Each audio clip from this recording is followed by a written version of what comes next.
ნოემბერ-დეკემბრის აქციებზე ჯგუფური ძალადობის ბრალდებით დაკავებული 8 პირის სასამართლო პროცესი მიმდინარეობს, იკითხებიან ბრალდების მოწმეები. ამ წუთებში უსმენენ შინაგან საქმეთა სამინისტროს საექსპერტო კრიმინალური სამსახურის ექსპერტს, რომელმაც გამოძიების მიერ წარდგენილ ქილებზე ქიმიური ექსპერტიზა ჩაატარა.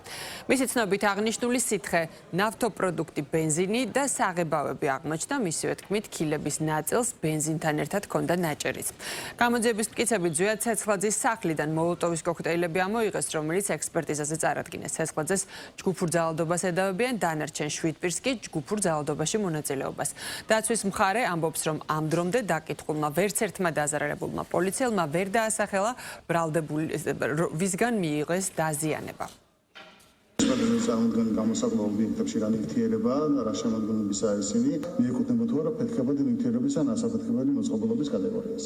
პაკეტში აღმოჩნდა 2 ცალი თუნუქის ქილა წარწერით ოქსიკ ენამელ წითელი ფერის შიფთავსით, 3 ცალი აეროზოლი წარწერით GNC და 1 ცალი აერის გამოწმენდი აეროზოლი ცალიან მდგომარეობაში, გამჭვირვალე პოლიეთილენის მასალის ბორცვით წარწერით რუსულენოვანი წარწერით რასტვალი წელ, წითელი ფერის ხუბით, მაშინ მოთავსებული იყო უფერო სითხე, გამჭვირვალე პოლიეთილენის მასალის ბორცვი, ასევე წარწერით რუსულენოვანი წარწერით ჟიტკოს. ვერც ერთი დაკითხული პოლიციელი ვერ ახდენს იმ პირის იდენტიფიცირებას, ვისაც ვისი მხრიდანაც მათ დაზიანება მიიღეს, ძალიან პირდაპირ კითხვაზე ვის მიმართ აქვთ მათ პრეტენზია, პასუხი არის აბსტრაქტული, რომ თუ დადგინდება, რომ წარმოდგენილი ბრალდებულები არიან ის პირები, ვინც მათ დაზიანება მიაყენეს, შესაბამისად მათ მიმართ ექნებათ პრეტენზია.